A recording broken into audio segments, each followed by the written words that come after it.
ይህ የኢትዮጵያ አየር ኃይል ግሎባል ኔትወርክ ነው።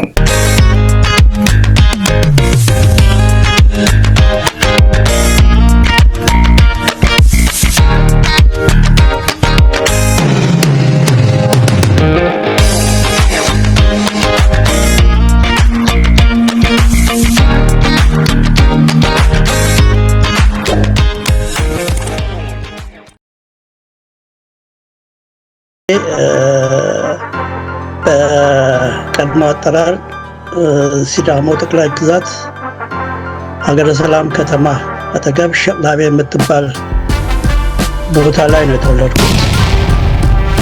አየር ኃይል እየቀጠረ ነው፣ ተማሪዎች እየቀጠረ ነው ሲሉን ሌሎችም ንጉሴ አለማየሁ የሚባሉ ልጆች የተጠራርተን ብቻ ደብረ ዘይት ሄድን።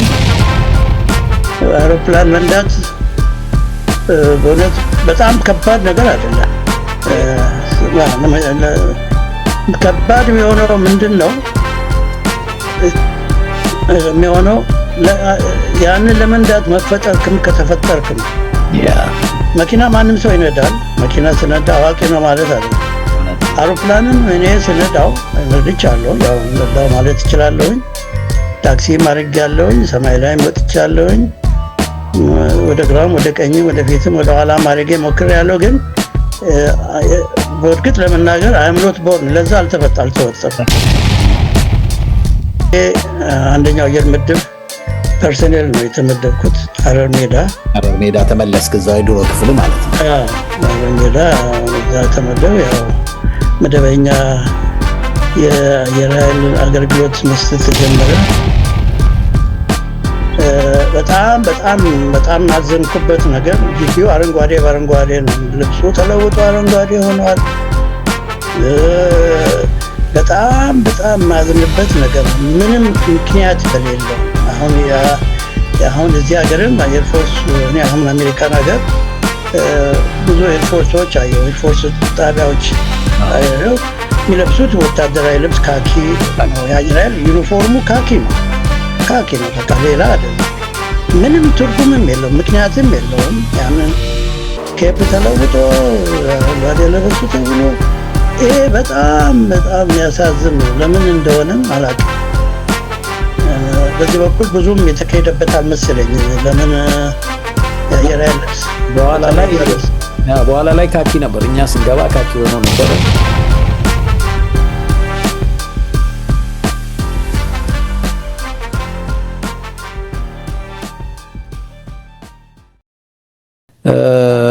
የመልማዮቹን የፐርሶኔልን ድርሻ አየን።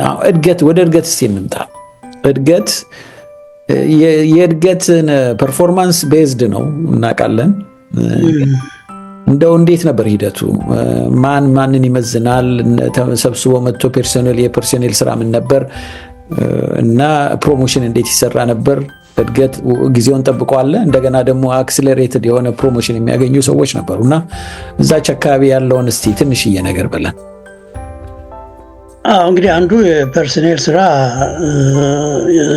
ሰዎችን የእድገት ሂደት ማቀላጠፍ ነው እና ለዚህ ምንድነው በመጀመሪያ በሐምሌ ነው በአብዛኛው እድገት የፕሮሞሽን ኮሚቴ የሚቋቋመው እና እድገት ፕሮሞሽን ከመስራቱ በፊት በየአመቱ የሚሾሙ ሰዎች በየማዕረጉ የሚሾሙ ሰዎች ታውቀው ያው ሲሾሙ ገንዘብ ጥያቄም ስላለው ባጀት ተይዞ ይሄን አርሰው ሾማለውና ይሄን አርስ ባጀት ተብሎ ተይዞ በዛ በተያዘበት ላይ ለያንዳንዱ ማዕረግ በመጀመሪያ ፐርፎርማንስ ይበተናል ለአለቆች። እያንዳንዱ ሰው ተሿሚዎቹን እንዲገመግሙ የራሳቸውን ስለ ሰውየው የሚያውቁትን ችሎታውን፣ ብርታቱን ገልጸው እንዲጽፉ ይላካል። እዛ ላይ አለቃ ወሳኝ ነው። አለቃ የሚለው ነገር በሙሉ ሰውየውን ሊያሾምም ይችላል። ግን እሱ ባለው ብቻ አንድ አለቃ ባለው ሳይሆን ኢንዶርሲንግ ኦፊሰር አለ፣ ሁለተኛ አለቃ አለ።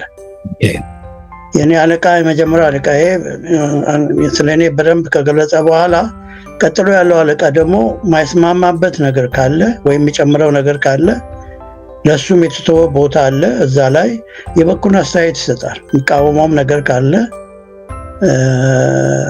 የሚደግፈው ነገር ካለ በዛ ላይ ገልጾ ተጠቃሎ በየማዕረጉ ወደ ፐርሰኔል ይመጣል። ፐርሰኔል ለየማዕረጉ ኮሚቴ ያቋቁማል። ለኦፊሰርን ለኦፊሰር፣ የቴክኒሻኖች፣ የኤርሜን፣ ኤር ፖሊስ፣ የሲቪልም አለ። በሲቪልም ደረጃ በተመሳሳይ ሁኔታ የእርከን ፐርፎርማንስ ተልእኮ ይሰበሰባል።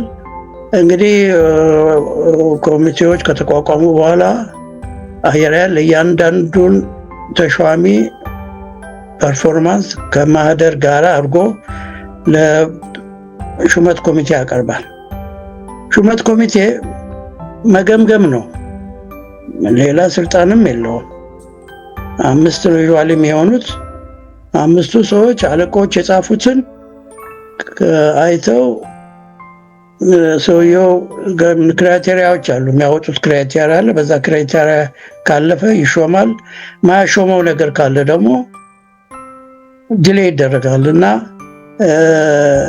ማህደሩም ይታያል። ማህደሩ ውስጥ ለምሳሌ ፐርፎርማንስ ብቻ ሳይሆን ማህደሩ ውስጥ ሌላ በጎን የገቡ ነገሮች ካሉ የሚያስቀጣው ነገር፣ ምናልባትም ደግሞ የሚያስመሰግን ነገርም ካለ ያ ታይቶ ማህደሩ ተፈትሾ ሰውየው ይሾማል ወይም ደግሞ ዲሌ ይደረጋል እና ይሄ የፐርሰኔልም ጉዳይ አይደለም፣ የፕሮሞሽን ኮሚቴውም አይደለም። ሰውየው በመጀመሪያ ሰውየው ራሱ የሚያሾመው፣ ስራው ነው የሚያሾመው። ሁለተኛው መስካሪ አለቃ ነው። ሁለቱ ናቸው ተጠያቂ የሚሆኑት። መጨቃጨቅ መነጋገርም ያለባቸው ሁለቱ ናቸው። ግን እዚህ ጋር የሚያጨቃጭቅም ነገር የለም። ሁሉም ያውቃል ራሱን ስራ ላይ ምን በደል እንደበደለ። አንዳንድ ደግሞ አክሴሌሬሽን አለ። በቅድሚያ የሚሾሙ ሰዎች አሉ። የመጠቀ ስራ የሰሩ ሰዎች ካሉ ያንንም ይሄ በጎን ፐርሰኔል ከክፍሎች ሊቀርብለት ይችላል። እንዲህ አይነት ሰው በዚህ አይነት ሁኔታ እንዲህ አይነት ስራ ይሰራልኝ ስለሆነ ቅድሚያ ይሰጥልኝ ብሎ ይጽፋል። ያም ይታያል በአለቆች፣ ከፍተኛ አለቆች። አሳማኝ ከሆነ ለኮሚቴ ይቀርባል። ኮሚቴው ነገሩ ትክክለኛነት አይቶ ሹመቱን እንዲፈጸም ያደርጋል እና ቤዝድ ኦን ፐርፎርማንስ ነው በቃ በአለቆች በሚሰራ እንጂ እዚህ ጋር የሚገባ ማንም የፐርሰኔል ሹም ወይም አዛዡ ሌላ ሰውየውና አለቃ ብቻ ነው። ገምጋሚውና ተገምጋሚው ጉዳይ ነው። እዛ አንድን ሰው ለሹመት የሚያበቃው። በጣም ጥሩ። እሺ ፐርሶኔል ሀሜ ፐርሶኔል ምን ያህል ዓመት ሰራ? ከዛስ እዛው ነው የጨረስከው? ሌላ ቦታ ሄድክ? እዛው ነው የጨረስኩት። ዜናዊ ምድብ ያው እዛው እየሰራው ያለ ነው ኢህአዴግ የገባው። ኦኬ 83 ማለት ነው። እዛ ያለ ኢህአዴግ ገባ።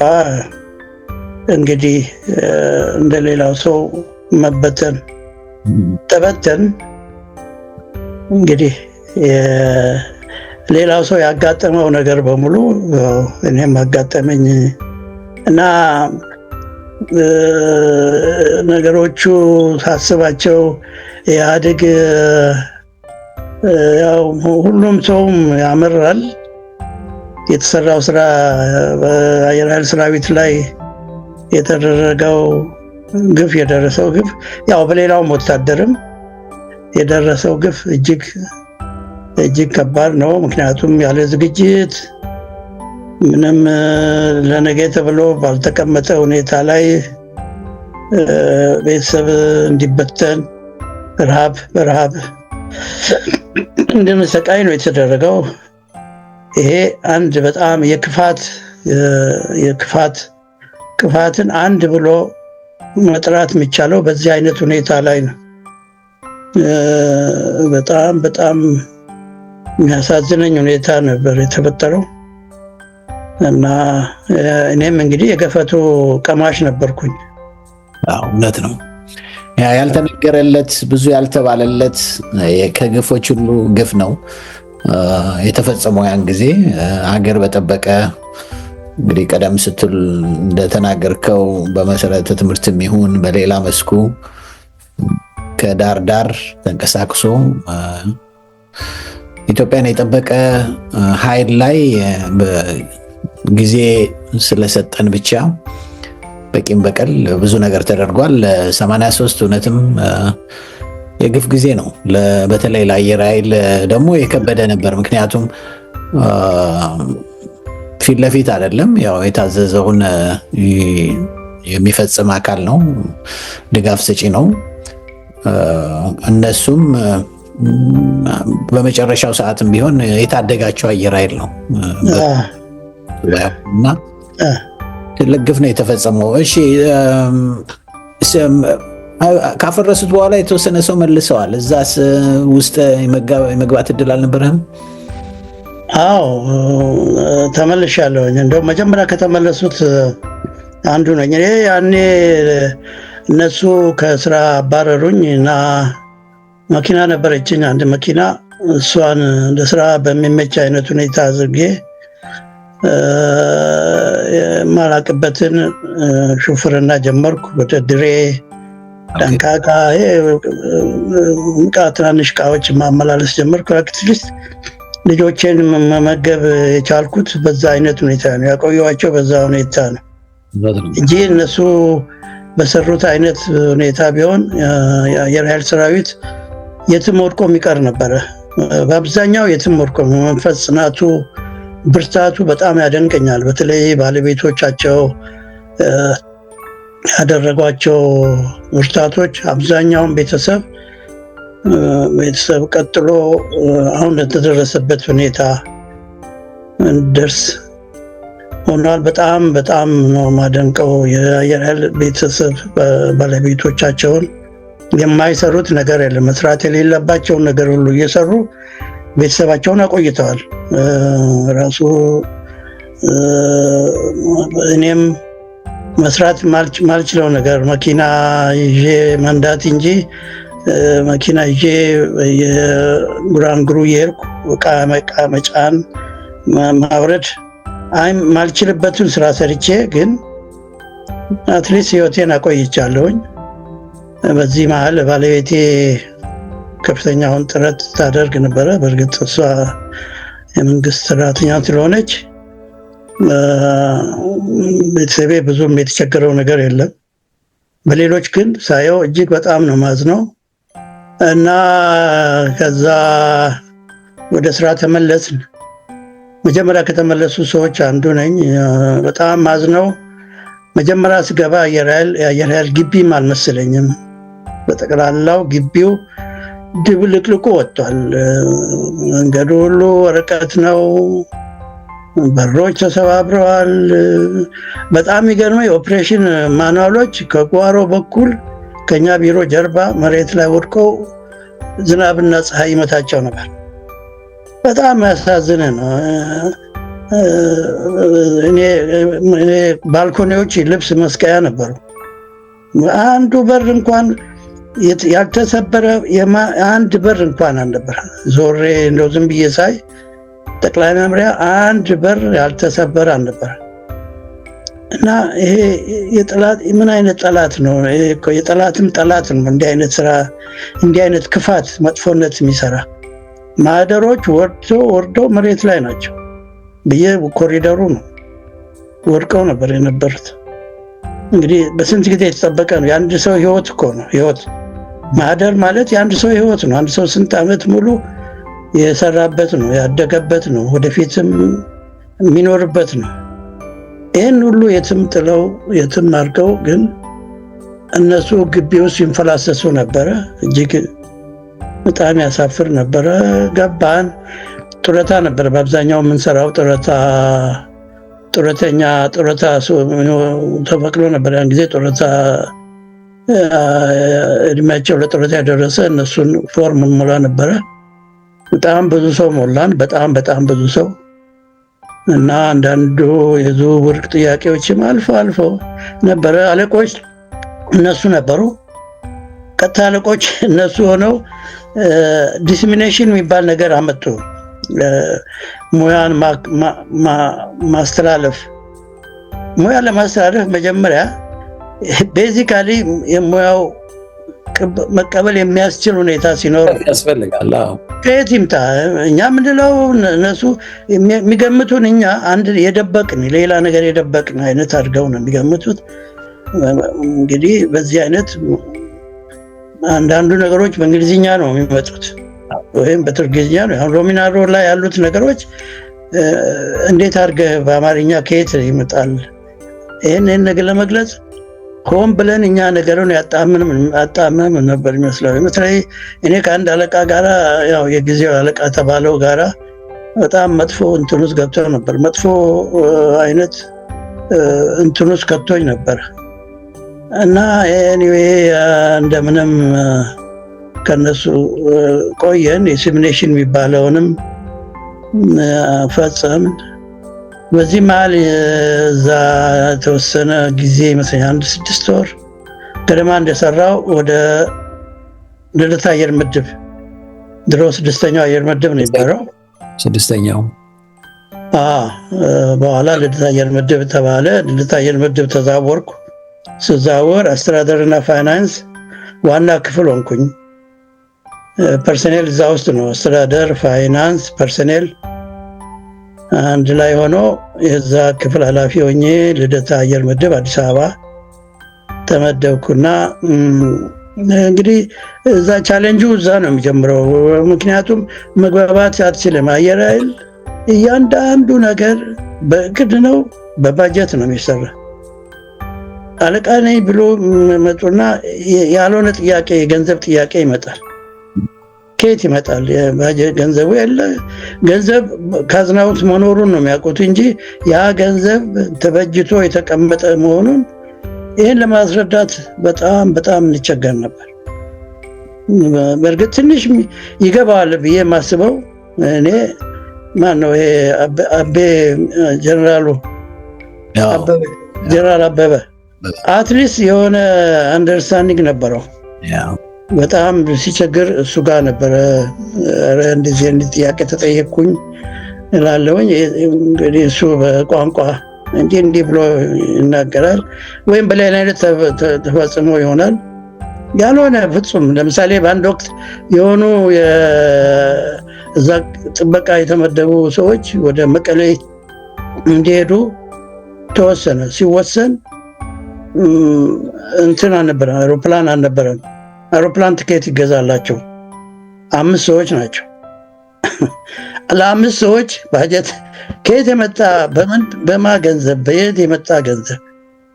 እነዚህ እኮ ይሁኑ ያንም ይሁን እኔም በሆን አንተም ብትሆን ይህን ለማስረዳት 1 ቀን ሙሉ ነው የፈጀብኝ። ልክ እንደ ጠላት አድርጎ ነው የገመተኛው። እነሱ ቶሎ ነው ወደ ሌላ ነገር ሲገቡት ቶሎ ነው የሚቆጡት። ይህንን አለቃዬ ጥሩ አለቃ ነበረ፣ ሻለቃ ተስፋዬ ተገኝ፣ በኋላ ኮሎኔል ሆኗል፣ አሁን በህይወት የለም። እሱ ጋር ሆነን ጀነራል አበበ አስረዳን። ያው በምን አይነት እንደፈጸሙት አላውቅም ብቻ እና በዚህ የተነሳ በጣም እንደ ሌላ ነገር ነበር የሚያዩኝ። እኔ እነሱን መበደል አይነት አድርገው ይገምቱኝ ነበረ። በዛ አይነት ሁኔታ የተለያዩ ሁኔታዎች አሉ እና አንዱ በጣም እስከዛሬ ምንም ጊዜ ሲቆጨኝ የቆየው እዛ ግቢ ውስጥ የሌለ አይነት አውሮፕላን አልነበረም። የቀድሞ አውሮፕላኖች በጣም ብዙ አውሮፕላኖች ይገርምሃል። ፌሪ ፍላይት ነበሩ፣ ሌሎችን አሁን ስማቸው ማላቃቸው። 6ኛው ነው 6ኛው ማአት አውሮፕላኖች እና በተለይ አንዲት የአስመራ የመሎቲ አውሮፕላን ከዛ ለምን እንደመጣች አይዶ ነው ከአስመራ መታ እዛ አየር ምድብ ለብዙ ጊዜ ነበረች አሉ። ብቻ አንድ በተወሰነ ጊዜ ተሸጡ እነዚህ አውሮፕላኖች። ማን እንደ ሻጭ ገንዘቡ የት እንደገባ እንግዲህ ዩዥዋሊ የዚህ አይነት ነገር የሚፈጸመው በአየር ኃይል አንደኛ በህጋዊ የሆነ አሰራር አለ፣ ገንዘቡ የሚገባበት የሚወጣበት። እኛ ዝም ብለን ነው የምናየው። የሆኑ ሰዎች ይመጣሉ፣ ጭነው ይወስዳሉ። ገንዘቡ የት ነው የሚገባ? ይዶንት ነው አትናገር። እጅግ በጣም ነው ማዝነው። ታሪካዊ የሆኑ አውሮፕላኖች፣ ሄሊኮፕተሮች ተጭነው በኋላ ሰማይ ደቡብ አፍሪካ ነው የሄዱት አሉ። በጣም አዝናለሁ። እሱ እንደገና ደግሞ በበርሜል ብዙ ነዳጅ ነበረ። የነዳጅ ምንድነው የአውሮፕላን ነዳጅ፣ ጊዜው ያለፈበት ነዳጅ። እሱም አትሊስት ተሸጦ እኮ እዛ ግቢ ውስጥ ለቸገረ ነገር ሊዋል ይችል ነበር። እሱም የሆኑ ሰዎች መጥተው ሸጡት። መርካቶ ነጋዴ እየመጣ ገዛው። ቆመን እያየን እኛ ባይተዋር ነው ምንም ዕቃ ነው። እጅግ አዝናለሁ። ይህንን በዚህ በጣም አዝናለሁ። በዚህም በመጥፎ ዓይን ነበር ማየውን። የተወሰኑ እዛው ከኛው ጋር እዛው የሚኖሩ የነበሩ አንዳንድ ቃል በምናገርበት ጊዜ በመጥፎ አይነት ያዩን ነበር። ኤኒዌይ በዚህ አይነት እዛ ቆየንና አሁን ይባስ ብሎ ሌሊት አየር ምድብ አገልግሎት ይሰጣል። የትራንስፖርት አውሮፕላን እነሱ ለሚፈልጉበት ቦታ ሁሉ ሄሊኮፕተር እርዳታ፣ ሄሊኮፕተር ትራንስፖርት የሚያገኙት ከዛ ከአየር ምድቡ ነው። ቴክኒሻኖቹም ፓይለቶቹም መከራ ነው የሚያዩት። አውሮፕላን አንዴ አይቀምጥም። ልጆቹ መከራ ነው የሚያዩት። ገና ነው መብረር ነው። አውሮፕላኖቹ አንዳንዶቹ ስፔር የላቸውም። ከአንዱ ወደ አንዱ ያሉ ነው አውሮፕላኖቹን የሚጠግኑት። በመሃል ልደታ አየር ምድብ ተዘግቶ ወደ መቀሌ ሃንጋሩም ንብረቱም ሰው ወደ ሀረር ሜዳ በአንድ ግማሽ ቀን ውስጥ በግማሽ ቀን ውሳኔ ይሄ ውሳኔ ተወሰነ። እጅግ የሚያሳዝን ውሳኔ ነው። ከውሳኔዎቹ ደግሞ አንዱ ትልቁ ውሳኔ ምንድን ነው? ከዛ ወደ ሀረር ሜዳ ሲዛወር ሲቪሊያን አሉ፣ ዝቅተኛ ደሞዝተኞች። እንደገና ያው ሰራዊቱም ቢሆን ገና ያገገመ ነው፣ ነገር የለውም። አትሊስት ቤቱ ገብቶ ምሳውን በልቶ ተመልሶ እንዲህ አይነት ሚኖር ነው የተገኘችውን ነገር በአንድ ቀን ውሳኔ እንዲዘጋ ተደረገ። ወደ ሀረር ሜዳ እንዲበተኑ ተባለ። ሲቪሉም ሚሊተሪውም ሌላው ዕቃ ወደ መቀሌ ተጫነ። እጅግ የሚያሳዝን ነው። በጣም ሙከራ ያደረኩት አንድ ሙከራ አድርጌ አትሊስት ሲቪሎች ቆሬ የሚባል አዲስ ጦር ሰፈር የሚቋቋም አለ። መከላከያ ለሆነ ስብሰባ ሄጄ እዛ ሲቪሊያንስ እዛ እንዲመደቡ ጥሩ ምላሽም አግኝቼ ነበረ። ግን ቆሬ አዲስ አበባ ያለው ነው። ቆሬ ሲቪሊያንሱ እዛ ያሉት ወደ አዲስ አበባ አንስሪ ሀረር ሜዳ ከሚሄዱ እዛው ቢሸጋሸጉ ከዛ ካለው አለቃም ጋራ ተስማምተን ነበረ። ግን በመሃል እኔ ወደ ባህር ዳር ተመደብኩኝ። ከባህር ዳር በዚሁ አስተዳደርና ፋይናንስ ኃላፊ ሆኜ ባህር ዳር ተመደብኩኝ። ያው የምደባቸው የሁሉም ሰው ምደባ ይዛው ሀረር ሜዳ ቀጠለ እና ልደታ አየር ምድብ በዚህ ምክንያት ተዘጋ። የሚያሳዝን ነው። እንግዲህ እኛ ያው እኔ ጓደኞችም ነበሩኝ ስድስተኛው አየር ምድብ የልብ ጓደኛዬም ነበር። አሁን ካናዳ ሀገር ነው የሚኖረው። መመላለስበት ነው። ምን እንደሚሰሩ እናውቃለን። ብዙ ነገር የሚያሳዝን ነው። በዛን ሰዓት የራስ አድርጎ ያለመቁጠር ድርጊት ነበረ። ሁሉንም ነገር ነው፣ ሁሉንም ነገር የመጥላት አየር ኃይል ደግሞ ከሁሉም በላይ ጠላት አድርጎ የማሰብ ትልቅ ችግር ነበር እና እንደው ስድስተኛውን ሳለቅ አንዳንድ ነገር ሰማ ነበር ድሮ።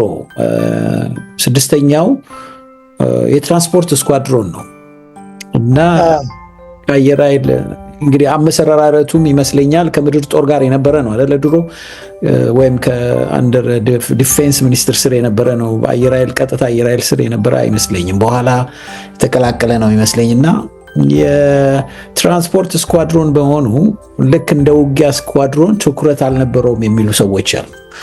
እንደው ከፐርሶኔል አይን ምን ያህል ይሄ ነገር እውነት ነው ትላለህ? እንደ ፐርሶኔል ሰው አውርተናል፣ ሲስተሙ እንደሚሰራ አውርተናል። እኔ እንደው ለራሴ ኮንሰፕሽን ሳይሆን እንደው ለሚሉ ሰዎች ያ ከሌላ ግሩፕ ወደ አየር ኃይል የተቀላቀለ ነው፣ በዚህ ምክንያት እኩል አቴንሽን አይሰጠንም ነበር የሚሉ አሉ። እንደገናም ደግሞ የትራንስፖርት አገልግሎት ብቻ ይሰጥ ስለነበረ እንደ ውጊያ ስኳድሮን ደግሞ የተለየ አቴንሽን አይሰጠንም ነበር፣ በእድገትም በምንም ትንሽ ነገር ልዩነቶች ነበሩብን የሚሉ አሉ።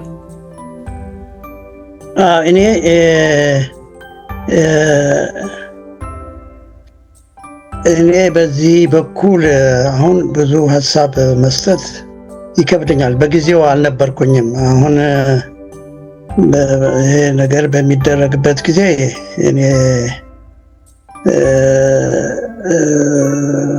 በፊት ነው እንግዲህ ይሄ ልደታ አየር ምድብ ፒውል አገልግሎት ይሰጥ የነበረው በእኔ ጊዜ የትራንስፖርት አገልግሎት ነው እና የዛን ጊዜ የነበረው ሁኔታ አንደኛ ሹመትም የዛን ጊዜ አልተሰጠም። የሹመት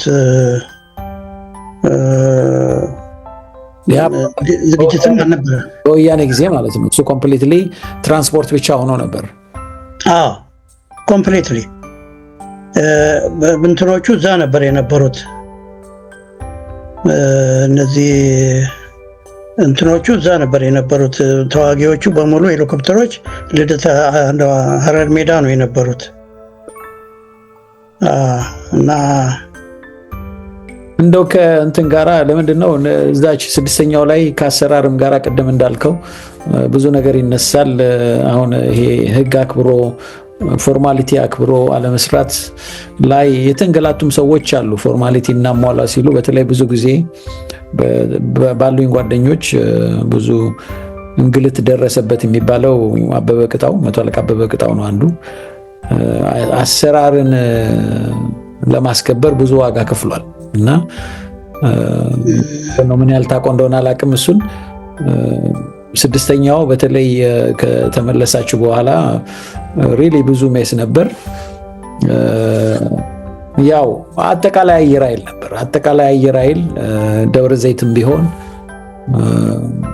አገርን ወይም ድርጅቱን እንደራስ አድርጎ ያለማየት በጠላት ያው የግድ ስለሆነ ብቻ በጠላት አይን እያዩ ማስታመም ነው። እንደው ምናልባት ትንሽ ነገሮችን የቀየረው የኢትዮ ኤርትራ ጦርነት ነው። ከዛ በኋላ ነው ምናልባትም ትንሽ እንደው የሀሳብ ለውጥ የመጣው እንጂ ከዛ በፊት የነበረው በጣም አስቸጋሪ ጊዜ ነበር።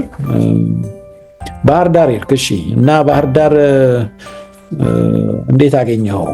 በዛን ሰዓት ለውጦች ነበሩ። ባህር ዳር እንግዲህ አንደኛው መጨረሻ አካባቢ የተከፈተ ቤዝ ነው፣ አየር ኃይል ቤዝ ነው አይደለም። በደርግን ጊዜ ቢሆን ከአስመራ፣ ድሬዳዋ፣ ሀሜ ከዛ ነው ባህር ዳር ቤዝ የመጣው የሚመስለኝና ባህር ዳር ገና ሙሉ ቤዝነቱ ብዙ ገና ነበር። አዲስ ነበረ። ኒጋያ 3 ቦምበሩ ይመስለኛል እዛ የነበረው። ገና አዲስ ያለ ነው። ቤዝ ሆኖ ገና እንቅስቃሴ ላይ ያለ ነው ኢህአዴግ የገባው እና አዳዲስ ቤቶች ተሰርተው ነበር። ቤቶች ተሰርተው ጀነራል ፋንታ አንድ ቤዝ ቆንጆ አይነት በአነስተኛ ወጪ አንድ ቤዝ ሊኖር የሚችለውን ያህል ሰርተው ነበረ። ነገር ግን በዛን ጊዜ እንትን አለ፣ ተበላሸ። በዚህ በለውጡ ጊዜ ተበላሸ እና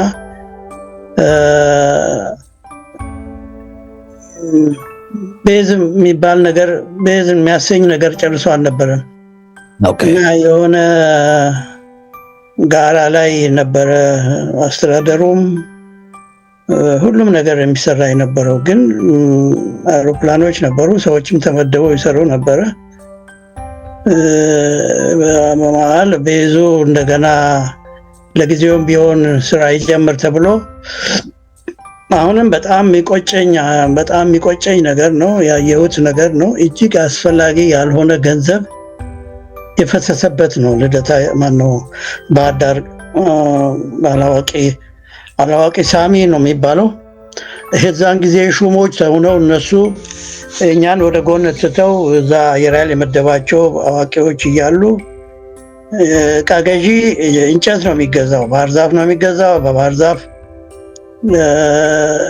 የተለያዩ የወርክሾፖች፣ የተለያዩ የስራ ቦታዎች እዚህ ጋር እንዲህ አይነት ሾፕ ይሰራ፣ እዚህ ጋር እንዲህ አይነት ነገር ይደረግ እያሉ ስራውን ሲያካሄዱ ነበረ። በዛ የተረጨው ገንዘብ አነሰሰሪ የተረጨው ገንዘብ እዛ ጫካ ውስጥ እጅግ በጣም ብዙ ገንዘብ ነው። በጣም በርካታ ገንዘብ እዛ ቦታ ላይ ፈሰሰ፣ ሜዳ ላይ። በጣም የሚገርም ነገር ነው። አንድ ነገር እዛ የተመደቡ አዋቂዎች አሉ። ያ ቦታ ምን አይነት አፈር እንደሆነ እና ምን አይነት ስራ ምን አይነት ቤት መሰራት እንዳለበት አስተያየት እየተሰጠ በእንጨት ተጀመረ።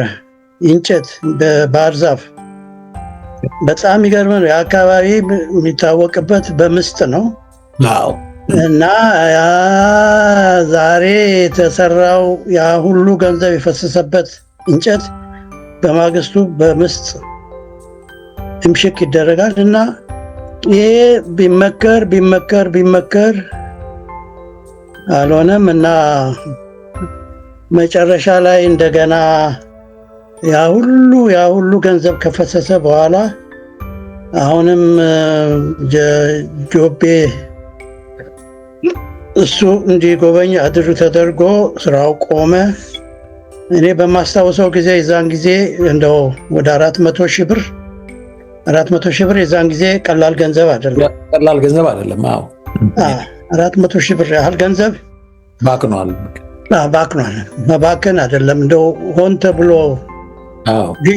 ግዢውም ራሱ አገዛዙም እንደገና አፈጻጸሙም ያን የሚያደርጉት የነበሩት እውቀትም የሌላቸው እዚህ ግባ የሚባል ትምህርትም የሌላቸው ሰዎች ነበሩና እሱ አንድ ማዝነው ነገር ነው። በጣም ማዝነው ነገር ነው እና ባህር ዳር በዛ አይነት ሁኔታ ሰራን። በጊዜው ከዛ ምድብ አንዱ የነበረው የሚሳኤል ምድብም በእኛ ስር ነበረ፣ ባህር ዳር ስር ነበረ። እኔ ሚሳኤሎች ይተከሉ ነበር ባህር ዳር ዙሪያ እና የገበሬዎች ቦታ ሚሳኤል ለመትከል ቦታ ይወሰድም ነበረ እና እዛ ብዙ ትግል ተደርጎ በጣም ብዙ ገንዘብ እንዲያገኙ ተደርጓል ገበሬዎቹ እና ያም ራሱ አስፈላጊ ያልሆነ ነበረ። የዛን ጊዜ እዛ ሚሳኤል ያን ሁሉ ሚሳኤል እዛ ለምን እንደተተከለ እስከ ዛሬ ድረስ ምናልባት ሌሎች ሰዎች ሊገባቸው ይችላል። አብዛኞቻቸውን ግን አልገባንም ለምን ሚሳኤል እዛ ቦታ ላይ። ምናልባት እንግዲህ እንደሚባለው ሱዳን መታ ታጠቃለች ከሚል ሀሳብ ነበረ እና ብዙ ገንዘብ ብቻ ለገበሬዎቹ ተብሎም ብዙ ገንዘብ ፈሷል እና የባህር ዳርም የነበረው ሁኔታ ልክ ልደታ አየር ምድብ የነበረው ሁኔታ ነው። አዛዥ ለብቻ ነው። ያኔ የነሱ አዛዦች ነበሩ። እነሱ የፈለጉት ነገር ብቻ ነው። ሁሉ ነገር ላይ እኛ አለን ነው። አሁን እኔ እንደ አስተዳደር እንደ ፋይናንስ ኃላፊነት ስራ ለመስራት በጣም ነበር የሚቸገረው። አንደኛ የአየር ኃይል የምታውቀው ነገር ነው። የአየር ኃይል ገንዘብ የአየር ኃይል 5 ሳንቲም እንዲቀላል 5 ሳንቲም አይደለች። ያለ ምክንያት 5 ሳንቲም ከአየር ኃይል እጅ አትወጣም እና ያንን ገንዘብ ለመፍቀድ ብዙ ነገሮች ተጽፎ ብዙ ባጀት ተረጋግጦ ነው። ጥያቄ ነው፣ በየቀኑ ጥያቄ ነው፣ ለዚህ ጉዳይ ጥያቄ ነው፣ ለዚህ ጉዳይ ጥያቄ ነው። እና ይህን ለማስረዳት አብዛኛው ስራዬ ያ ነበረ። ይገርም ነው። በቃ ይሄ በጣም በጣም መጥፎ ጊዜ ነበረ እና ብቻ ከምድቡን እንደ ምድብ ለማስኬድ እዛ ካሉት አስተዳደሮች ጋር ጥሩ ግንኙነት ነበረኝ። በጣም ብዙም ይረዱን ነበረ።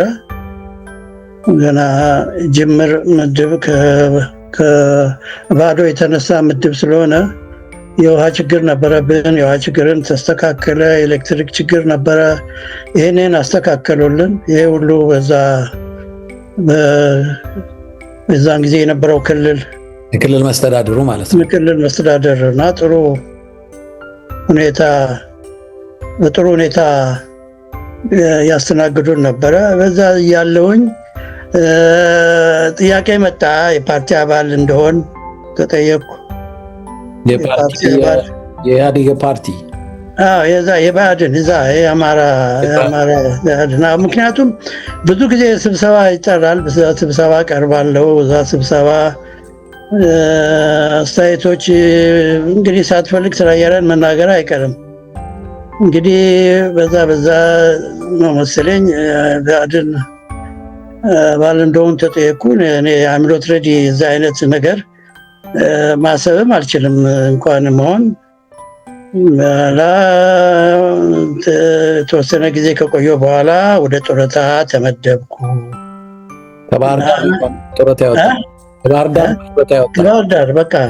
ከባህር ዳር ጡረታ ተመደብኩ። እንግዲህ የሲቪል ህይወት ጀመርኩ። እንደው ሳንጨርሰው የሚሊቴሪ ህይወት ትንሽ ምናልባት ብናነሳቸው አሁን ቅድም አንድ ብዙ ጊዜ እንደ ቀል የሚተው ግን በዛ መከራ ዘመን የትዳር አጋሮች ያልተዘመረላቸው ጀግኖች ነበሩ። በተለይ 83 ላይ እና ምናልባት ግሎባል ኔትወርክ ሬዲ አንዱ መልካም ነገር የሚሰራው አየር ኃይል አባልነት ብቻ ሳይሆን ቤተሰብም ልጆችም አባል እንዲሆኑ የምናበረታታው ለዚህ ነው። እነዛ በአንድም ይሁን በሌላ በአየር ኃይል ህይወት ውስጥ ኢንቮልቭ ያደረጉ ናቸው። በአንድም ይሁን በሌላ ጠንካራ ሴቶች ከጀርባ ስለነበሩ ነው ጠንካራ አየር ኃይል የነበረው እና እንደዚሁ ደግሞ ያልተዘመረላቸው የምትላቸው ምናልባት ይሄ ለምንድነው የሚጠቅመን? እንደ ግሎባል እንግዲህ እግዚአብሔር በፈቀደው እድሜን በሰጠን ቁጥር ሰዎች ሪኮግናይዝ መደረግ አለባቸው። እንዳንተ እንደዚህ ሌሎች ከዚህ ቀደም እንደምናደርገው የደከሙ ያልተዘመረላቸውን ሪኮግናይዝ ማድረግ አንዳንድ ጊዜ ለኛ ለቀሪውም ለወጣቱም ትውልድ ጠቃሚ ነው እና በፐርሰናል ደረጃ በጣም ተጽዕኖ ፈጣሪ ነበሩ። አየር ኃይል ሆኖ እንዲቆይ እስከ 83 በተለይ ትልቅ ድርሻ አድርገዋል። ነገር ግን ብዙ አልዘመርንላቸውም ብለህ የምታስባቸው ሰዎች ከሲቪልም ከሚሊቴሪም አንስተህ እንደው ትንሽ ህይወት ባክግራውንዳቸውን ብትነግረኝ ደስ ይለኛል። አዎ እንግዲህ በጣም ሰፊ ጥያቄ ነው። እንደው ከሲቪሉ ልነሳና እኔ በአየር ኃይል ውስጥ በሲቪል ባይዘዌ አየር ኃይል ሲቋቋም አብሮ ሲቪሎች ናቸው አብሮ ከመስሪያ ቤቱን ከጀመሩት አንዱ ሲቪሎች ናቸው እና ሲቪሎች አየር ኃይል ውስጥ እንደ ቴክኒሻን ሪሲፕ ኢንጂን ውስጥም እኔ አየር ኃይል እስከነበርኩ ድረስ እስከተወሰነ ጊዜ ድረስ ሲቪሎች ሲቪል የሪሲፕ ኢንጂን ላይ ቴክኒሻን ሆኖ ይሰሩ ነበር። በተለይ ሺት ሜታል፣ ማሽን ሾፕ፣ ቱል ክሪፕ የተለያየ ሰፕላይ ውስጥ አርማመንት ውስጥም የምናውቃቸው ሰዎች ነበሩ። እንዲህ በጣም ብዙ ኤሌክትሮኒክስ ኤርቦርን ኤሌክትሪክ ላይም አስመራም ማስታወሳቸው ሰዎች ነበሩ እና በጥቅሉ ሲቪሎች ብዙ ነገር ነው ኮንትሪቢዩት ያደረጉት ለአየር ኃይል በእውነት እና ብዙ አልተዘመረላቸው፣ ብዙ አልተነገረላቸው ይቀራል። ወጥ ቤት አሁን ሰፖርት ሰርቪስ አሁን ወጥ ቤቶች የአየር ኃይልን ሰራዊት እንክብካቤ ላይ የሚፈጽሙት የነበረው አገልግሎት ከሚከፈላቸው ደሞዝ ጋር ተመጣጣኝ ነው ማለት አይቻልም። በጣም ብዙ አገልግሎት ነበር የሚሰጡት። እንደ ማንኛውም የወታደር አባል በየምድቡ በየአውት ስቴሽን እየተዘዋወሩ እየሰሩ ነው አየር ኃይልን ሚሽን የሚያስፈጽሙት የነበረው። በዚህ ይቀራል፣ ብዙ ነገር ይቀራል እና እርግጥ ምንድነው አየር ኃይልም ሙከራ ያደርግ ነበር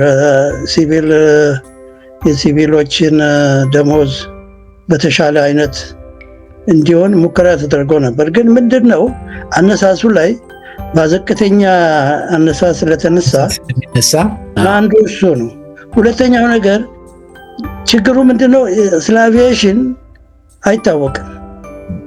አየር መንገድ አለ። አየር መንገድ ያው ኮምፕሊትሊ በውጪ በአሜሪካ ነው ስለሚባል ከነሱ ጋራ ማመጣጠን አይመችም እና የሚላከው ጥያቄ ሁሉ ብዙ ተቀባይነት የለውም። በዚህ ምክንያት ሲቪሎች በጣም ተጨቁነው ነው የቆዩት፣ በጣም ተቸግረው። ያው ሌላውም ሰራዊትም ተገቢው ነገር ተከፍሎታል ማለት ባልችልም በተለይ ሲቪሎች ብዙ ነገር ወደኋላ ብዙ ነገሮች የተጎዱ ይመስለኛል። አለቆችም ምንም አልሞክሩም ማለት አልችልም። አልፎ አልፎ አይ ነበር። እኛ እንግዲህ ሪፖርት ነው የምናየው እንጂ አፈጻጸም ወይም አወሳሰም ላይ መገኘት እድሉ የለንም እና ሲቪሎች በዛ አይነት ይዘመርላቸው ሊገለጹ የሚችሉ ብዙ ሰዎች አሉ። ለምሳሌ እኔ አሁን ከዚህ ቤት አቶ ታጠቅ ተጠርተዋል። ከአቶ ታጠቅ ሸዋርካብ እና አቶ የማነ የሚባሉ ነበሩ። አቶ የማነ ማሽን ሾፕ ነበሩ እና እንግዲህ እንደው እዚህ ሰፕላይ አካባቢ አቶ በቀለ ቦኩ እዚህ ሲቪል ጠቅላይ መምሪያ ውስጥ በታደሰ አቶ ጥበቡ አቶ ጥላሁን ጠቅላይ መምሪያ አካባቢ ነው። እኔ ወደ ሰፖርት ሰርቪስ ወደ ምግብ ቤት አካባቢ ወጥ ቤቶች ብዙ ወጥ ቤቶች እንግዲህ ማንን ጠቅሰ ማንን መቶ ያስቸግራል። በተለይ አቶ ማሞ የሚባል ምናልባት ታውቀው እንደሆነ አቶ ማሞ ንጉሴ የሚባል አሳላፊ፣ እነዚህ እንደው አሁን ፊቴ ላይ የመጡልኝ ነው እንጂ በዚህ እድሜ አሁን ይህን ማስታወስም በጣም ይቸግረኛል። እና ግን እነዚህ ሰዎች ምን ማለት ነው? ለአንድ በረራ ቁርስ የሚያዘጋጁት ቁርስ እኮ ሂልተን ሆቴል የሚዘጋጅ ምግብ እኮ ነው። ማይንድ አንድ ሂልተን ሆቴል ወጥ ቤት የሚያገኘውን ደሞዝ እና አንድ የአየር ኃይል ተመጣጣኝ ምግብ ተመጣጣኝ ነገር እየሰራ ይህንን እንኳን ይህንን ሁሉ መቀበል አልተቻለም ተጠይቆ እና ሁልጊዜ ይሄ ነገር ሲቆጨኝ ይኖራል እና በጥቅሉ ይሄ ነው። ጠቅላይ መምሪያ ውስጥ ወይዘሮ አልማዝ የምትባል አንድ ኮምጫጫ ጸሐፊ ነበረች። እውነተኛ ሀቀኛ ሴት፣ ሳልጠቅሳት ባላልፍ ጥሩ ነው። እሷ ፐርሰኔልን ጭምር ነው የምትሞግተው። በጣም ከባድ ሰው ናት። እንደው ለስልጣንም ስልጣን ለመስጠት ብቻ ሳይሆን ቦታም ያስፈልጋት ነበረ። ሌላ ቆንጂት፣ ወይዘሮ ቆንጂት ኤድዋርድ በጣም ጎበዝ ነበረች። እንግዲህ ሌሎቹንም እንዲሁ ለመጥራት በጣም ይቸገራለሁ። አሁን አይ እድሜም እያስቸገረኝ ነው። ከኛ በላይ ታስታውሳለህ። በጣም ጥሩ ነው። ዋናው ማን ይናገር የነበረ ነው እና እኔም የፈለግኩት እነዚህ ሰዎች እንዳረሳ ናቸው እና ለሰርቪሳቸው እንደው ምን ከፍለው ነገር እንግዲህ ብድር ይደርላቸው በልጆቻቸው ያገኙት እንጂ ብድር እኛ መክፈል አንችልም። ግን ለሰርቪሳቸው ለሀገራችን ለአየር ኃይል ላደረጉት ነገር እንዲሁ ሪኮግናይዝ እናርጋቸው፣ እናስታውሳቸው፣ እናመስግናቸው በዚሁ አጋጣሚ። ይህን ደግሞ ለመናገር ከፔርሶኔል ሰው በላይ አይገኝም ብዬ ነው ያነሳዋቸው። በጣም እናመሰግናለን። ያው ሪከርድ ነው፣ በህይወት ያሉትን እንደርሳለን። በህይወት እስካሉ ድረስ ግሎባል ይህን መረጃ ወስዶ አንድ ነገር ያደርጋል ብዬ ገምታለሁ። በጣም አመሰግናለሁ። አሁንም የመጨረሻ እንደው ከፔርሶኔል ሳልወጣ እንዲሁ ለቀልድም እንዲሆነን ያህል ነው። የአየር ኃይል መሪዎችም እንግዲህ የፐርሶኔል ሪከርድ አላቸው፣ አዛዦች አላቸው እና እንደው ለምሳሌ የሚጠቀሳለ ወይ እንደው ከመሪ ማን ነበርስ ፐርፎርማንሳቸው የሚሰራው? አሁን አዛዡም ምክትል አዛዡም በማን ነው የሚሰራው? ሪከርዶቻቸውን የማየት እድል ነበራቸው ወይ? እንደው እንደ አጋጣሚ አይ የለም። የአዛዦችን እንኳን የአዛዦቻችንን የመምሪያ ሹሞች የራሳችን መምሪያ ሹም እንኳን ማደር አናይም ነበረ። ያው አለቆች ጋር ነው የሚቀመጠውም ሌላ ቦታ ነው፣ ሌላ ቦታ ነው። እዛ ማየት የሚቻል አይደለም። ነገር ግን አዛዦች በአዛዥ ደረጃ አየር ኃይል በጣም እድለኛ ነው፣ በጣም እድለኛ ነው። እኛ ስንቀጠር የነበሩት ጀነራል አበራ ነበሩ። ጀነራል አበራ 144 ነው ባይዘው ቁጥራቸው፣ ምናልባት 144 ነው። ጀነራል አበራ ማለት የአየር ኃይል ማለት ነው። በዛን ጊዜ በነበረው ሁኔታ አሉ ከተባለ እሳቸው ኤኒዌይ አየር ኃይል ራሱን በራሱ ነው የሚያስተዳድረው። ራሱ ጭንቅላት ነው ሰውን የሚሰራው እንጂ ባለቃ ጉትጎታ ባለቃ እይታ አይደለም የሚሰራው። ግን የጀነራል አበራ በጣም ይፈሩ ነበረ እና እንግዲህ አብዛኛው ስራ አሁን የአየር ኃይል ብዙ ቅጥር የተቀጠረውን በሳቸው ጊዜ ነው። በጣም ብዙ ሰው የተቀጠረ ብዙ አየር ኃይል የሰፋበትም ጊዜ በሳቸው ጊዜ ነው። እስከ 66 ድረስ እሳቸው ነበሩ አዛዥ የነበሩት፣ የአየር ኃይል አዛዥ የነበሩት። በኦፊሰሩም በሌላውም ሰው በጣም ይፈሩ፣ በጣም ይደነቁ ነበረ። በራሪም ነበሩ። ስለዚህ ኦፕሬሽኑም፣ ሎጂስቲክሱንም፣ አድሚኒስትሬሽኑም ሁሉንም ነገር በደንብ ይቆጣጠሩ ነበረ እና በጣም ኮምጫጫ ሰው ነበሩ። እንዲህ ቀላል ነገር አይደለም። እኛ ጠቅላይ መምሪያ እሳቸው ሲወጡ ሲገቡ ስናይ ኦፊሰሮቹ የሚሆኑትን ነገር ሁሉ ባይዘዌ በዚህ ጊዜ አንድ ነገር የሚያስታወስኩት ነገር ጀነራል አበራ ጋር ያጋጠመኝን ነገር ምንድነው? በአንድ ወቅት ምንድነው አየር ኃይል ውስጥ እንጀራ ቀን በጣም እንደ ድግስ ቀን ነው። ድግስ ቀን ነው። በቃ ጊዜ ድግስ ነው። በተለይ እሑድ ድግስ ነው። አሁን ያን ድግስ በልተን እኔ ግርማውን ደግሞ ከበደ በዳሶ የሚባሉ ሁለቱም ህይወት የሉም እንጀራ በላን። በጣም ነው የሚበላው። በዚህ በቃ የሚባል ነገር የለም። በጣም በልተን አሁን ተነስተን ወጣን እና ያው ከወጣን በኋላ ወዲህ አንልም፣ መተኛት ነው እንፈልገው እና ይመስለኛል ግርማውን ደግሞ እባካችሁ ወጥተን እንዝናና፣ ንፋስ እንውሰድ ተባባን። ክበብ ገባንና ሁለት ቢራ ጠጣን። ለነገሩ ለእኔ 2 ቢራ በቂ ነው። ከ2 ቢራ በላይ 3 ከሆነ በቃ 4 ከሆነ ለየት ጠቁሯል። በቃ ከዛ በላይ ማለት 2 ቢራ ጠጣን፣ 2 ጠጣን እና ወጣንና በዋናው አስፋልት መንገድ ሳይሆን ሀዲዱን መንገድ ይዘን ቀጠል። ንፋስ መንገድ ወደ ናዝሬት አቅጣጫ ስንሄድ ትንሽ እንደሄድን አንድ ቦታ ላይ ሰዎች ሰብሰብ ብለው ቆመዋል። ሰዎች እንቅስቃሴ አየንና ምንድነው እያየን እንደምናወራው ኢሹ ነበረ። የተቀላለጥ እየሄድን አንድ ሰውዬ ሮጦ መጥተው ስለሚካኤል አሉን። የሚለካ የሚካኤል ጠበል ነው። ግግስ ነው። ኦኬ አይ እንዴ ተገኝቶ ነው። በተለይ ግርማው ደግሞ ጠላ ይወዳል። እሺ ገባን እና ጠላ እኔ ጠላ ይቸገራለሁኝ ብዙ አልጠጣም። ከአንድ ብርጭቆ በላይ ወዳው ይጥለኛል። በቃ ይጣፍጠኛል ግን በጣም ይጥለኛል። አሁን ግርማም ደግሞ በደንብ ጠጣ። ከበደም ብዙ ጠጥቷል ግን ብዙ አይደለም። ይሄን ጠጣን። እዛ ስንጨዋወት ቆየን።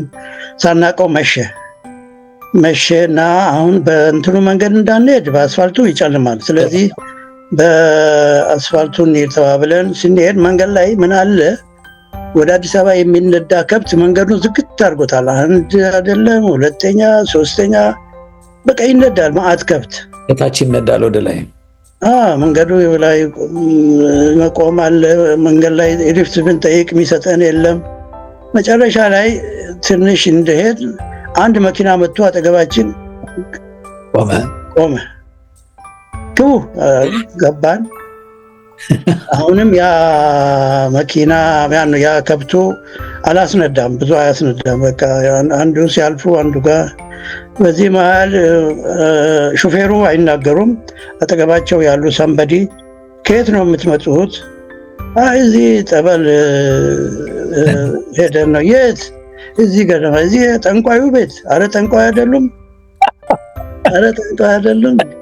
አሁን እኔ በጎን በኩል ያለሁት እኔ ነኝ። ጠንቋይ የሚመስል ነገር ጠንቋይ ቤት ምን አይነት ነው የሚለውን ነገር ያን ጊዜ ነው የተገነዘብኩት። በጎን በኩል ሳይ መዓት መጋረጃ አለ። ደህና የለባበሱ ሰዎች ቁጭ ብለዋል። ኋላ ጠላ ጠጣችኋ? አዎ። ሌላ ጊዜ ትሄዳላችሁ? አዎ። ለገብርኤልም ጠርተውናል። ይህን እያወራን ሹፌሩ አይናገሩም። በጎን በኩል ያሉት ናቸው ጥያቄ የሚያጠው የሚገኝ። ጀነራል አበራን ታውቃላችሁ አሉ ነው። ጀነራል አበራ እናያቸዋለን። ቀደም እኔ በየቀኑ እዛ ሲገቡ ሲወጡ ኦፊሰሮቹ መግቢያ ነው የሚያጡት እያልኩ በቃ ኦፊሰሮቹን አማለሁኝ። ማን ነው ከበደ ደግሞ እኔ እኮ የምስክር ወረቀት የተቀበልን ቀን እኔ ምስክር ወረቀቱን ሲሆን እሳቸውን ነው ማየው። ግርማ ወንድሙ ደግሞ ድሮ ቦዲ ቢልደር ሳይሆኑ አይቀሩም፣ ደረታቸው ሰፊ ነው። ይህን እየተባባል የኛው ሰውዬ አይናገሩ አይጋገሩ። መጨረሻ ላይ ቀጠልን እና አሁን ልክ በሩ አካባቢ ስንደርስ አይ ወራጅ እዚህ እንወርዳለን እዚህ እንወርዳለን ስንል ቁጭ በል የምትል ነገር ብቻ ሰማቸው። ምንድን ነው ያን ጊዜ ጠላው እየጠፋ አሁን ወደ ግቢ ቀጠሉና ሳምንት ኃላፊ በር ላይ ጀነራል አበራ ነኝ አሉት ዘቡን። ማይ ግርነስ ጉድ ፈላ። የት ስካሩም ይጠፋል። ጠፋ በቃ ጠላ የለም። ሽታው ብቻ ነው፣ ጠላ የለም። ላላ ዘበባ አሳለፋቸው። ገባንና ሳምንት ኃላፊ ኤሲዲኦ ጥራ አለው። ክላክስ አደረጉ። አንድ ሰው ወጣ። ኤሲዲኦ ማለት ሲኒየር ዲዩቲ ኦፊሰሩ ነው፣ መቶ አለቃ ነው። አሁን ሳይቸግር ያ መቶ አለቃ ሲዲኦ ሆኖ ግን ጫማ ሳያደርግ ኮፍያ ሳያደርግ ለምን አይመጣም? የእሱም ጦስ ሆነኛ አራት ሲመጣ እንዲሆነ ነው ግቢ የምጠብቀው። አይ ጠዋት እነዚህ ልጆች ጠዋት ቢሮ ይዘህ እንድትመጣ ተባለ። እሺ የወረድን እኛ አሁን ፊት የነበርነው አይደለንም፣ ሌላ ሰዎች ናቸዋል። እሱም እነዚህ ጦሰኞች በእናንተ ጦስ እኔም ችግር ውስጥ ገባሁኝ። ምግብ በልታችኋል ሲለን አልበላንም። በልተናል እኮ ሆዳችን ሙሉ ነው። ምን እንዳለን ሄደን ሰዓቱ ሁሉ አልፏል። የራት ሰዓት አልፏል። ራት በላን ምናል። እንግዲህ በሉ ጠዋት ተነስታችሁ ጠዋት እዚህ 1 ሰዓት እዚህ ጋር እንድንገናኝ ፓሬድ ግራውንድ እንድትገኙ አለን። እኛ ሌሊቱን በሙሉ ያ ልብስ በአሚሮ ሲተኮስ ጢም ሰውነት ሲስተካከል አድረን ጠዋት ስንገኝ እሱ ሌላ ነገር ሆነ። ከኛ በላይ አምሮ አብሮ ቆሟል። አሁን ሰውዬው እኮ መጨረሻ ላይ ሙሉ ኮሎኔል ነው። አሁን ስማቸውን ባልጠቅስ ላ ይዞን ጠቅላይ መምሪያ ሄድን። ጠቅላይ መምሪያ ላውንጅ አለች፣ ትንሽ ላውንጅ አለች እሳቸው ቢሮ አጠገብ። እዛ ቆመን እየጠበቅን ነው። አሁን ሲመጣሉ እያልን እንጠብቃለን። መቀመጥ አንችልም። የምንቀመጠው ምክንያቱም አሚዶ ነው የተተኮሰው ልብሳችን። ቀጥ ብሏል። እሱ አለ። እሱን እንደተገተር መጡ። እሳቸው ምንም ረስተዋል ጨርሶ ማን ምን እንደሆነ ማያውቅም። ዞር ብለው አድርገው ወደ ቢሮቸው ቀጠሉ። አንድ ሰው በር ላይ የሚያዋራቸው ነበረ። እሱን አዋሪያውን ጨረሱና ኤዲሲው አሁን በዛን ጊዜ ሻለቃ አለማየሁ ነው የሆነው። እሳቸው ተነገራቸው። ግቡ ተባልን። ስንገባ ያው አለቃው ነው ሰላምታ የሰጠው። ሰላምታ ሰጠና ረስተዋል። ምንድን ነው ሲል ትላንትና ይዘና ተበየ ነበር እነዚህን አሉና ሂድ ወደ ስራ። በቃ እሱን ሂድ ወደ ስራ ነው የተባለው። ሌላ ነገር የለም። በቃ እሱ ሰላምታ ሰጠ ሄደ። እኛን አሁን የፊታቸው ላይ የመሳቅ አይነት ነገር ጠላ ቤት ትገባላችሁ ዝም ብላችሁ፣ ጠንቋይ ቤት ዝም ብላችሁ። ጠንቋይ ቤት መሆኑን አናውቅ። እንዴት አታውቁ? ደግሞ ዩኒፎርም ለብሳችሁ ይሄ እንደዚህ ሆናችሁ እንደዚህ ለብሳችሁ እንደዚህ ሆናችሁ እንደዚህ። ሁለተኛ ዩኒፎርም ለብሳችሁ የትም ቦታ ብታገኙ ልብ አድርጉ ብሎ ብቻ ጌታ ሀብት። ይሄ እንዴት ነው መሰለ ከውስጣቸው ነው። በቃ በምን አይነት ሁኔታ ከእሳቸው ቢሮ እንደወጣንም ዊዶንት ነው ወጣን። እኔ ምሰራው እዛው አካባቢ ነው፣ ጠቅላይ መምሪያ ነው መውጣው። ምኑንም አላውቅም። ራሴን ያገኘሁት ፕሪንቲንግ አካባቢ ነው። የት ነው የምሄደው ብዬ ራሴን ጠይቄ እንደገና ተመለስኩኝ። ባይዜን እንግዲህ ወሬው ተዛመተ። አለቃችን የዛን ጊዜ ሻለቃ አሁን ኮሎኔል ናቸው ነበሩ። ሻለቃ ጨምር ቤኛ ጠላ ቤት ጠንቋይ ቤት ጠላ እንዴ! ለካ ሁሉም ያውቃል ማለት ነው ያንን ጠላ ቤት። እና ይሄ አይነት ሁኔታ አጋጥሞኛል በጀነራል አበራ እና ይሄ ነው። ሌላ ጀነራል አማሃ፣ በእውነት ጀነራል አማሃ ከሰራዊቱ ጋር በጣም ቅርብ ሰው ነበሩ። በጣም በዛ ስፖርተኛ ነበሩ። በዛም ላይ ከሰው ጋር በቀላሉ ነው የሚግባቡት። ጥሩ ሰው ናቸው። ጥሩ አመለካከት፣ ጥሩ አዛዥ ነው። የአዛዥነት ያው ከሙያቸው ባለፈ በአስተዳደሩም በኩል እሳቸው የሚጽፉት ጽሁፍ በጣም የሚገርም ነው። ሪፖርት ቢጽፉ፣ ቃል ጉባኤ ቢጽፉ የእሳቸው ቃል ጉባኤዎች በቃ አንድ ጊዜ የጻፉት ሁለተኛ ኤዲት አይደረግም። በጣም የሚገርሙ ሰው ነበሩ። እና እኔ አንድ ጊዜ አንድ ችግር አጋጥሞኝ ነበረ። አንድ የሆነ ስህተት ተሰርቶ፣ በእርግጥ ስህተቱ በእኔ ስራ ላይ ነው ስህተቱ የተፈጸመው፣ ግን ሌላም ሰው ኮንትሪቢዩሽን ነበረው እና ይህንን አጣርተው ነገሮችን ሁሉ ደርሰውበት እውነተኛውን ነገር አድርሰው በጣም አጽናንተውኝ፣ ራሳቸው በግል ጠርተውኝ፣ ቢሮቸው ጠርተውኝ። እሱ ብቻ አይደለም የተጠራውበት ጊዜ ሰዓት አልፎ ነበረ፣ ሰርቪስ ሁሉ ሄዶ ነበረ። እሳቸው እንግዲህ አንድ አዛዥ ቤቴ ድረስ ነው ያደረሰኝ። ይሄ ለእኔ መቼም ከክብርም በላይ ክብር ነው። ራማ በጣም አምብል የሆነ ሰው ነበር። በጣም ማደንቃቸው ሰው ናቸው። አባባላቸው እሳቸው ካሉኝ በኋላ ቤት ሰርቼ መኪና ገዝቼ ኑሬ ተደላድሎ እንደገና አንድ ጊዜ ክበብ ተመርጬ እዛ ክበብ ቦታ ላይ ስለ ልጆች ያኔ ያ ችግር በደረሰኝ ጊዜ እኔ ልጆች ነበሩኝ። ስለ ልጆቼ ነው ጠይቀውኝ፣ ልጆቼ እንዳሉ ነግሬያቸው ነበር። አሁን እኮ ልጆቼ ትምህርት ቤት ገብተዋል፣ እንደገና ቤት ሰርቼ መኪናም ገዝቼ ኖሬ በጣም ያን ጊዜ ያን ሁኔታ እንደዚህ አይነት ነገር ውስጥ ገብተህ ቢሆን ኖሮ ይሄ ሁሉ አታረግም ነበር። ይሄ በጣም እኔ ጀነራል አማሃ በእውነት ከልቤ ማደንቃቸው ናቸው። ነው።